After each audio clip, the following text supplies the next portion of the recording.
Hi everyone, I'm here with Julie Cook, and we're going to be recording on the new medium of Zoom to talk about our respective books on the Titanic and answer some of your questions. Julie Cook we're going to introduce ourselves as well. It's not just that we've gone stalking on each other's details. Julie Cook has been a journalist for national newspapers and magazines for over 20 years and writes regularly for the Daily Mail, the Telegraph, and other titles. The Titanic and the City of Widows It Left Behind is her first book and was inspired by her family history because her great-grandfather was a stoker who died on the ship. Hello and welcome, and I'm now going to introduce Gareth. Gareth Russell is an historian from Belfast. He is the author of 4 works of non-fiction, including Young and Damned and Fair, The Life and Tragedy of Catherine Howard at the Court of Henry VIII, which was a finalist in the Slightly Foxed Best First Biography Award for 2017.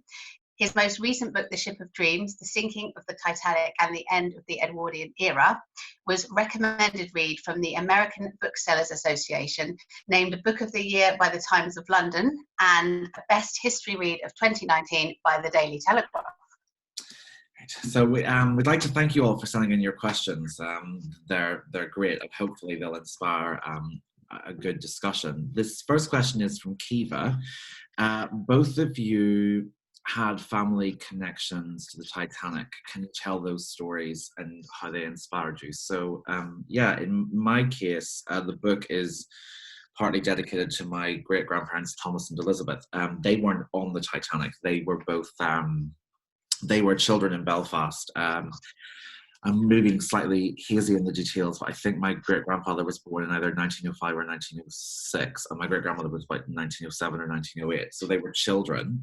But my great-grandfather's father helped build it, and my great-grandfather Thomas saw it leave, and so did my great-grandmother Elizabeth. And they, particularly Thomas, remembered the grief that sort of swept through the working-class areas of Belfast. They came from... probably quite appropriately for this discussion, my great-grandparents came from quite different backgrounds. My great-grandfather couldn't read or write. He came from a very working-class area of Belfast. And he memorized passages of the Bible. He had this incredible memory. And he told us a lot of stories of Belfast, and a lot of them centered on seeing kind of these burly shipyard workers bursting into tears and singing songs for engineers and colleagues, and the ship itself that had been lost. And my great-grandmother just remembered kind of much more muted shock in the city. But so I grew up hearing those stories. But Julie has a very, very personal link to it. Yeah, I mean, mine was just all my childhood. I just remember my father telling me about this ancestor I had. So it was his grandfather and my great-grandfather, who was a stoker on Titanic. And he was 40 when he died on the ship. He had been a stoker on various other ships, so the Oceanic and sort of coal transportation ships at the time as well. So he was really old hand at it, you know, he'd done it all his life. But my father just used to tell me how angry he felt that William and other stokers like him weren't really sort of talked about as much as the rich and the famous names or the first class. And I think that's become more prevalent over the years, that we think of Titanic as a kind of beautiful, opulent symbol of the age, as you talk about a lot in your book, Gareth. And I think the fact that in my family, my father felt that the working class, particularly the very lowly workers like my great-grandfather, weren't so represented. That's kind of what inspired my wanting to write it. I wanted to write it for quite a few years, but never quite got around to it. You know, life and everything else got in the way. But yeah, that was my inspiration, just a family link and a kind of desire to get the working class cruise side of things out there, really. Well, it's actually probably a really it's to my shame as well, because I don't think we think about the crew enough, particularly the kind of the Black Gang, as they were called, because the amount of soot on them. And really interestingly, I sometimes in Q&As not get a little bit shirty, but I get a little bit annoyed. Or when people talk about the third-class ticket holders on the Titanic, and they talk about them being the poor. And sort of say that's like looking back through the curtain from, say, business class transatlantic on an Aer Lingus or BA flight and thinking that the people in economy are poor. It was still it was an expensive enough ticket to travel in third class in the Titanic. And actually looking back on it, I should have said, if you actually want the experience of the poor that you're looking for, it's the lowest rung of the crew. Yeah. And it's really interesting because I think people have tried to make the Titanic a morality story of like the super wealthy, the middle class, and the poor in the three classes, but actually the poor were the stokers, and that's, I think, what your book really kind of brought home. Yeah, no, definitely. I think you're right. I mean, as I say, I didn't research so much about the passenger side of things. Obviously, to some degree I did, but not to the extent you did. But having looked at having read your own book and looked at various other books, it would appear that there wasn't really any passage on board you could describe as incredibly dirt poor, because they were able to travel across the Atlantic on one of the greatest ships. I mean, certainly, as you say, the third class in terms of the standard, I know we'll talk about a bit later, but wasn't too bad compared to a lot of others. Whereas if you were a stoker or a steward, I mean, stewards were paid even less than stokers. And so if you were there, you were really poor to have to go and do that. So I think you're right. It kind of really differentiates between who could afford to go on it and who could not afford not to work on it.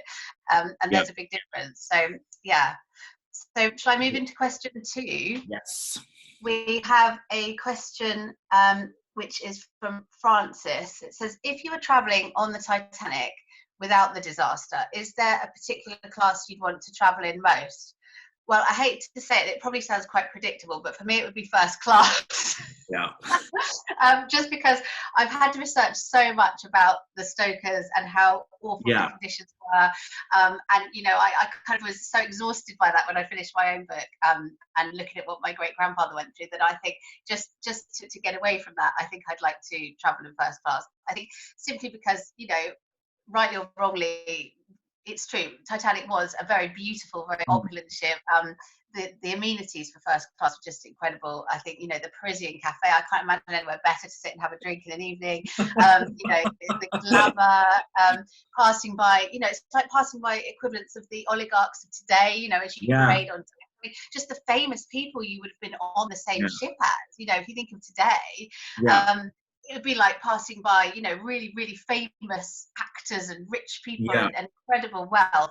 So I think it must have been absolutely thrilling to be in first class. And I say that as the great-granddaughter of a stoker, so I'm aware that, it's not probably the right answer. But for me, it would be that if there had been no disaster. What about you, Gareth? Yeah, well, actually, I mean, mine's probably predictable in that I wrote about first class, and so I kind of know my way around. So I've been able to make and strangely, as a kid, because when my great-grandfather started telling me stories, I had all these like picture books my parents bought me, and I can still remember this cabin. I think it's B60, I know now, but this like beautiful cabin in first class that I was sort of fixated by it when I first saw it as a child. Although, interestingly, that we both said first, but actually, weirdly, when I've been asked this question, like in sort of Q&As, overwhelmingly the most popular answer is second. Really? Mm-hmm. Yeah, because I think people kind of, there were nice rooms, and I think people sort of think, there wouldn't be too much pressure to behave too well. That's true. But no, I love the kind of, because the Parisian cafe they put in, it was new between the Olympic didn't have it, its sister ship, and just a lot of people, it became a real hit because they had these beautiful windows that looked right over the ocean. They didn't look out to deck, so it would be a wonderful place to have a drink. It would have, so this is question 3 from Ali. This would be, I think, specifically for you, Julie. How did the officers treat the engine crew, including your great-grandfather? Well, I would say that I know more from how the stokers viewed the officers, so I'll talk about that, and hopefully it will answer the question. There was a real healthy kind of, or unhealthy, mistrust between the stokers and anyone above them. They would have, loathed the people above them, I think, to some degree, and the stokers were incredibly rough and ready. There may have been the odd one who wasn't, but generally speaking, the black gang were called the black gang, as you say, because they were covered in soot and coal, but also that black word had a connotation of their kind of their characters to some degree, heavy drinking, fighting. They were described as skeletons when they came off the ship because they were so exhausted, but they were hard as nails. They would even fight for the work they got down at the dock because there'd been a coal strike, so there was hardly any work going. So when they did go down to sign on to get a job, they would fight with their fists for half a day's work. So they were really, really rough and ready. And from my research, I found that a lot of the officers wouldn't dare go into the boiler room unaccompanied, because you just might not come out again. There was even a myth that, no one really knows is true or not, but there's a myth that one of the engineers, not on Titanic but on another ship, disappeared in a boiler room because did the stokers feed him into a furnace? I mean, that's how bad it was. You wouldn't want to go down into the boiler room unaccompanied. So the engineers above them, the officer level engineers who were in charge of all the stokers, they would have had to not only be able to control them, but kind of understand them. So it's a bit like keeping wild beasts kind of tame to some degree. So you had to understand how to talk to them, understand how to not, anger them. So from my research, I found that the stokers really had a kind of mistrust and I guess as anyone would in those days of anyone above you, you did these awful shifts, and yet these officers were paid incredibly well and looking relatively clean compared to you. So in terms of how they were treated, I think there was just a bit of a fear of them. Don't go down there without anyone else with you. And the Black Gang, they were looked down upon. Clearly, they were rough and ready and the lowest of the low, as I say. Although they weren't paid as little as stewards, they were very low paid on the ship because although they had a slightly more respectable job, they relied on tips quite heavily to survive. Yeah. Whereas the Black Gang, they were paid £6 a month, which is £570 or £80 in today's money. So that was more than the stewards got, but because it was such hard work and you had to be so physically strong. So that, I don't know if that answers it or not, but I think there would have been just a very mistrust and a fear between the two, really. Yeah, that's so interesting. I don't really have much to contribute on that because I think that covers it. I know when after the First World War, when they started converting the liners to oil, there was a lot of crew members who were very relieved that there were no more stokers. Obviously cut down the cost of coal. It was so much cheaper to run them on oil. Yes. But it also removed, that would maybe make sense why they were so, So this question is from Claire. Did the sadness of the Titanic story affect you as you were researching it? And do you think there was a difference in how the survivors reacted to their grief depending on their social background? Actually, the sadness definitely did. And I don't think, I didn't realize just sort of how miserable I was until I wrapped it up. Like the last sort of, say, 8-9 months of writing The Ship of Dreams was pretty pulverizing. Because my book sort of tries to keep a focus on 6 first-class passengers until the later stages of the evacuation. And that's because my theory is that when social order breaks down and we hit a disaster, that's when you see people mixing who didn't usually mix. And I sort of opened the story up into no one cares where you are in Burke's Peerage when you're in a lifeboat together. Yes. So what was happening I was writing the later chapters, particularly 18 and 19, 19 sort of the rescue effort in the Carpathia. I was tracing up a lot of sort of little names that crop up that one of my 6 people interacted with, and then I would have to research their stories. And so kind of every day I was researching another story of loss and grief. And the Countess of Rothes that I wrote about, who was just sort of this heroic do-gooder, she took under her wing. She was really horrified, actually, which sort of answers the second question. The Countess was really horrified by the Carpathia's decision to segregate the first and second class passengers from the third class survivors. And she went down to the third class survivors to help them. But one of the people that she took under her wing was a woman called Rhoda Abbott, who was fleeing an abusive marriage with the help of the Salvation Army, who bought her the ticket on the Titanic, and both of her sons drowned.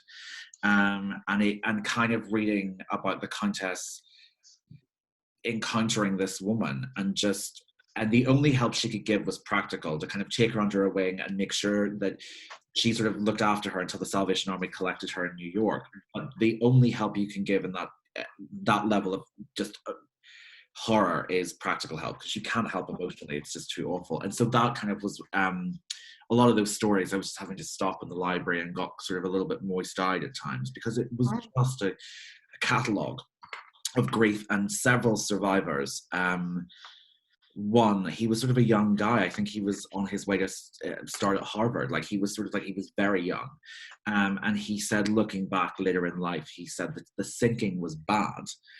As horrible as the sinking was, it was nothing compared to the 4 days in the Carpathia, when kind of this bomb of grief exploding. And so, and just down to the B part, it's really difficult, because I don't like the I don't like the insinuation that any class doesn't feel things, and certainly you have stories like the Countess of Rothes was, had a panic attack one night because she heard music being played that had been played in the restaurant on the Titanic. And one of the people I wrote about suffered a bereavement on the Titanic, and he never really recovered mentally. And there were quite a few suicides that seemed to be equally spread between first, second, and third class and cruise survivors. The kind of the horror that stayed with them for years, survivor's guilt, and all of that. So in terms of basic human grief, no, I don't think there was any difference between a millionaire's grief and a stoker's, but in terms of the experience of that grief, it's night and day. Because if you are if you can grieve in the Ritz, it's different to having to grieve when you can't afford to heat your home. It's those are two just very different things. So I think how I would probably categorize it is the grief was the same, but the worry was not the same. So a lot of first class passengers didn't file life insurance forms because they didn't need to for lost relatives. Whereas your book, Julie, I think shows that yes, people were very, very generous, but that the need among particularly the crew's widows and fatherless children was horrific. So I can pass those two questions on that segue over to you. Yes, yeah. The sadness during it, yeah, definitely. And I think I obviously always knew about my great granddad's story, so I'd always sort of grown up with the family sadness or anger about it. But it never really touched me massively when I was younger. It was only when I looked into his wife and what it was like for her, that she had to take in laundry to survive, that she was only ever told he was lost at sea. There was never really an official, obviously no body to grieve over, no funeral you could have. And so when I researched her, yes, it did make me a bit sadder, if that's the word. But also then I went wider and researched other widows and found some really sad stories that really upset me. In two cases, just two I found, were women who were pregnant when their husbands went on Titanic, and then their husbands died, and then one of them died in childbirth. I think she was 3 months pregnant when he went. So yeah. 6 months later, she died in childbirth. So that left that baby an orphan. Another woman, she had 3 children. Her husband died on Titanic. Her 2 daughters died later of, various Edwardian illnesses that you got back then. And then she died. So it was so many tragedies upon tragedy. And then don't forget, after that, you had the First World War. So it was just such an era of intense, immense, awful sadness. So yeah, it was very draining. And as you said, Gareth, very draining the more you got into it and the more stories you uncovered. What I found with my own great grandmother was that although it was sad, I actually was lucky enough to find a bit of uplift as well, that she sort of pulled herself out of some of the poverty she was in. She managed to sort of get a sweet shop and things like that and look after her kids. A lot of kids were taken away or put into workhouses. She kept her family together. So I think there was a bit of an uplift to the end of my own personal research into my family. But yeah, incredibly sad, just looking at all the other stories. And then, was there a difference in how survivors reacted to grief? Again, I think, as you say, Gareth, you can't really measure grief depending on what social class you're in. But I agree. I think it was harder in terms of the practical way of surviving afterwards for women and children the crew. Many women had to go and stand in court and get compensation, and they were really quite vigorously cross-examined. Some of them fainted as they stood in the dock, sort of being treated almost like criminals, having to explain who they were, what their husband earned. You know, this on top of the grief would have been awful to deal with. Some of them lost their homes. They were thrown out because they couldn't pay their rent. Others went into workhouses, you know. So I think you're right. I think the grief was the same, but I think that just wading through all the other things, like how do I pay my rent? How do I survive? Yeah. What happens to the apprenticeship my child had and now has lost? So I think lots of things like that just compounded the grief for the lower classes. Yeah, totally. Yeah. Totally. So the next question is from Stephen. Can you discuss the process of getting steerage passengers to New York and how this was the bread and butter of the transatlantic trade, and that the facilities in third class were of a higher standard compared to other ships? And although important, the first class trade was really the cherry on the top. Gareth, you will know a lot more than this. Yeah. A lot more on this than I do. But yeah, from the research I did on the Titanic as a ship and for the amenities, I do believe that I read that, it was certainly third class was the main money coming in, simply because obviously that was the emigration sort of route. So I think, although we think of Titanic as this great opulent ship, I would say that it was probably more about the third class trade. And I read a lot that the facilities in third class were better than some second class on other ships at the time. So, but I'll hand that to you because I think you've probably done a lot more research. Yeah, it's really really interesting because you're right. It actually, the direct comparison a lot of people made was to second class and other ships, and in fact they the White Star Line had this incredibly strong reputation for third class travel. There were very strict instructions about how the crew were to treat third class, and third class passengers were encouraged to report any steward that didn't treat them very well. Food was excellent, and actually they had this really interesting branding gimmick, we might say, which is that in the third class dining saloon, every menu was printed and the back was a postcard. So what that meant was you would jot down how much fun you were having and all this delicious food, and then you would literally send back a free leaflet about White Star. Because the theory was about third class, and you're right, it was a big part of their revenue, was that if you treat people well, increasingly at this point, families are emigrating in chunks. And so if one family member has a really good experience in a White Star ship, then they'll encourage more. I think there was something like 23,000 immigrants crossed to America in White Star ships alone in 1912. So it was really big.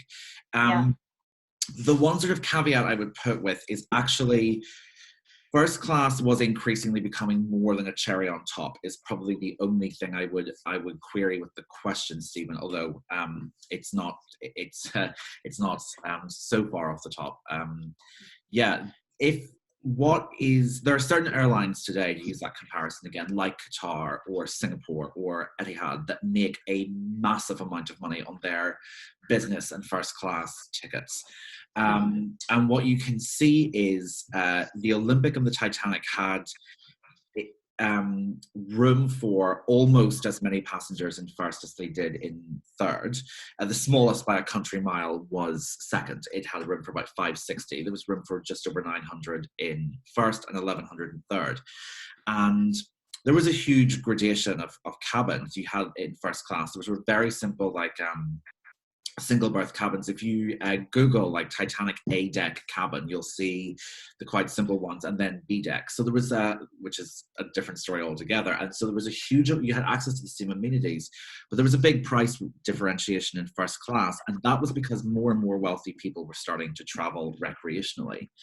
And where first class really kind of came into it for the shipping lines is first and second class were two-way earners, because third class was overwhelmingly a lot more full going to New York than it was coming back.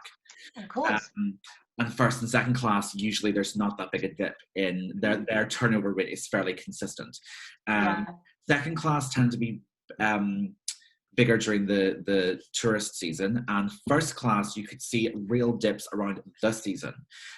People trying to get back, to the Riviera for winter and then back to sort of New York and the Hamptons for summer. That's sort of, real problems.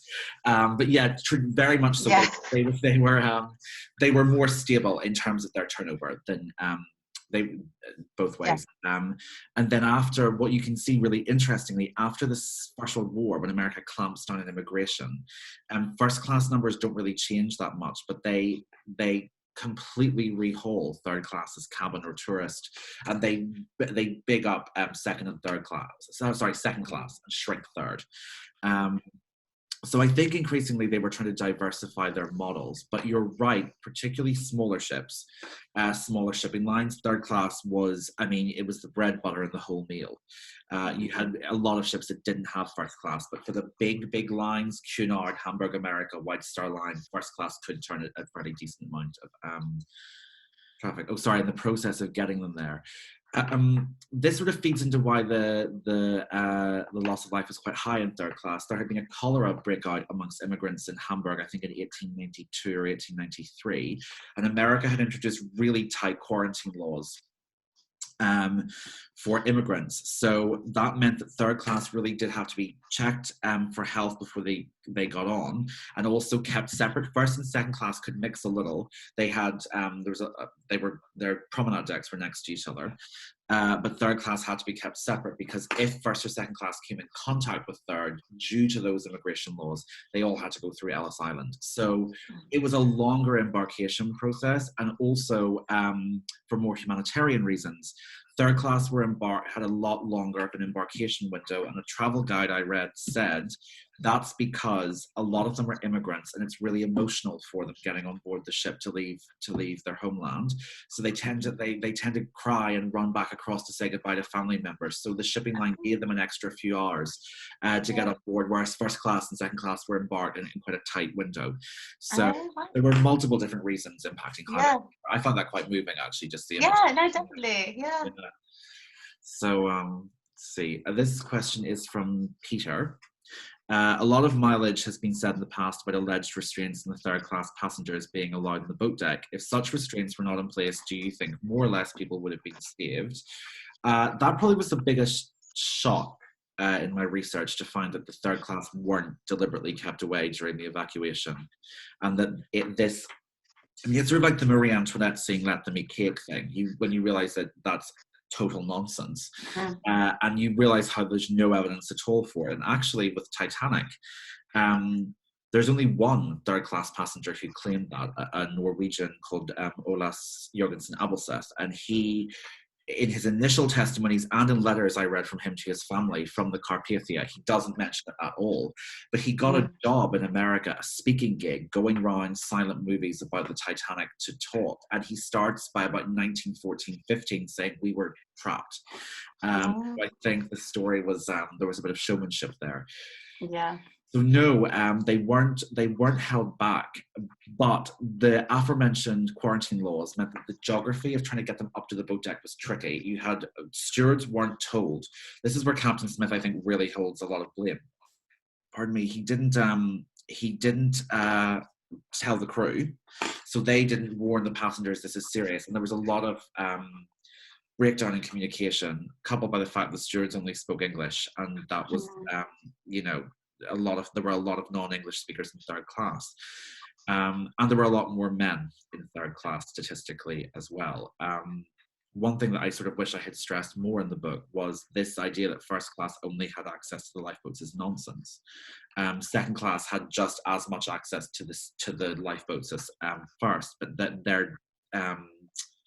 their casualty rate is higher, and a lot of statisticians say that's because among the upper classes, women traveled more.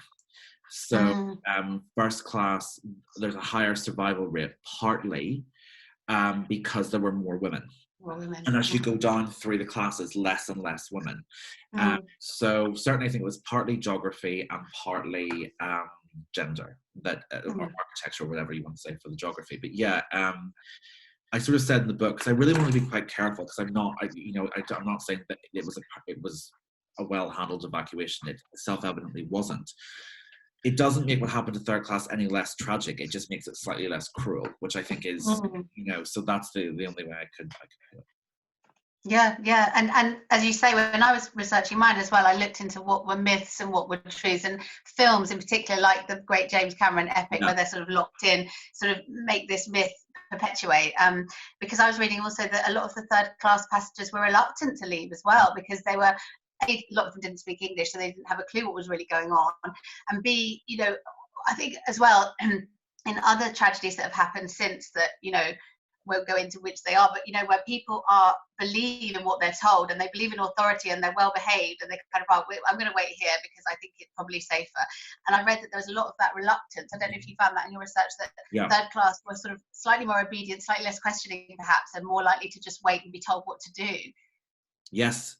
I think I think people often assume there's more radicalism among the working classes as opposed to conservatism. And I think particularly in the Edwardian period, there was like a sort of vibrant conservatism, which was, it's safer to wait. Yeah. And I totally agree with that. And also one thing, again, to kind of look back to the class point, Kate Buswell, I think her name was, she was a second class passenger, but she said, a group of second class passengers were laughing at the third class passengers up on the boat deck because they wouldn't leave their suitcases. And she was said, but that's everything they own.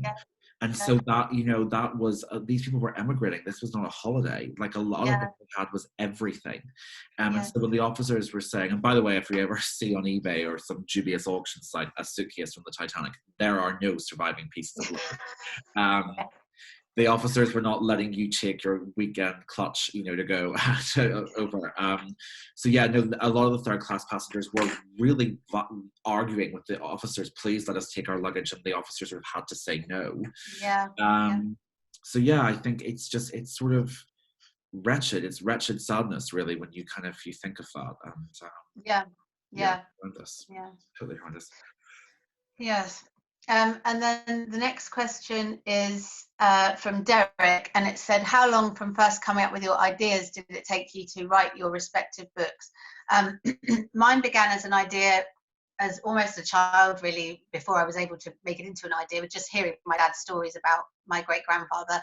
Then I became a journalist and became a writer, so I wanted to write, and all journalists, no one will admit it, but all journalists want to write a book. So I always wanted to write a book, but as I was getting older and thinking about this idea I used to talk about with my dad about my great-grandfather, I thought, well, yeah, I think that would be a good book to write. I was also aware there were so many books on Titanic, and I didn't want to sort of flood an already flooded market, but I just began thinking about it and thought, well, yeah, I don't think there's a lot from that perspective of a wife and child of a crewman who died. The idea was way back then, coming up with the idea and getting a publisher, probably a few months, researching it. I had a lot of research already because I knew stories from my own family, so it was really researching other people and finding descendants. Mine was more sort of tracing living descendants now of other Titanic people around. That took some time. Got in terms of the idea and fruition, I suppose, but the actual writing of it, a year to 18 months from sort of getting it down and then sending it to the publisher. What about you, Gareth? Well, I actually, I had to, I was asked this before, and I think I lied. I think the answer I gave, I thought I was telling the truth, but not. I think I said it was like 2-3 years. And then I said that to a friend, and they were like, no, we were on holiday together. Sort of upstate New York in like the summer of 2016. She was like, no, you were working on it then. And I'm like, oh. So then in preparation for this, I did like a deep search through my email to my agent, and I first pitched the idea in like June 2015. So I was like, oh, there's the email. Wow. I said, what about the Titanic? A sentence that just floored my life for 4 years. So like you, I would say there was definitely a percolation of something on the Titanic because of that, and also because I'd written about sort of the Edwardian period. I wrote a book in 2014 called The Emperors, about sort of the collapse of the Central European monarchy. So I'm interested in privilege collapsing. I find that really interesting. What holds it together? when it brings out the best in people and when it brings out the worst, because it can do both. And so yeah, I had those ideas, but I would say I pitched in 2015. Apparently started research this summer of like spring summer 2016. So say Yeah. 2.5 2 years. Yeah. But it's just, I mean, it's I don't want to steal from another author, but she wrote a novel on the woman who claimed to be Anastasia Romanov, and she said writing about the last generation of the Romanovs is like holding a bag of feral cats because you don't know which way it's going to go. I said that's sort of like the Titanic. There's just so much on it that like you said, you start tracing one thing and you sort of down the rabbit hole. Yes. Yeah. So this is our, I think, last question. That Alma suggested, and I like. What's your favorite part of each other's book? Well, first of all, there's 2 parts. One is a really obvious one. I love the title City of Widows because I think it's so evocative. I'm probably leaping off that.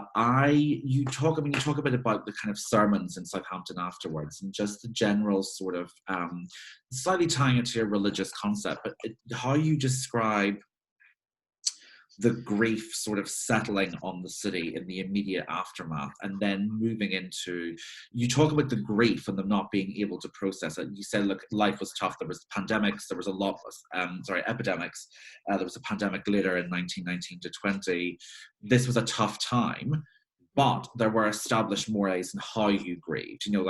Particularly in the aftermath of Queen Victoria really kind of institutionalizing a concept of mourning.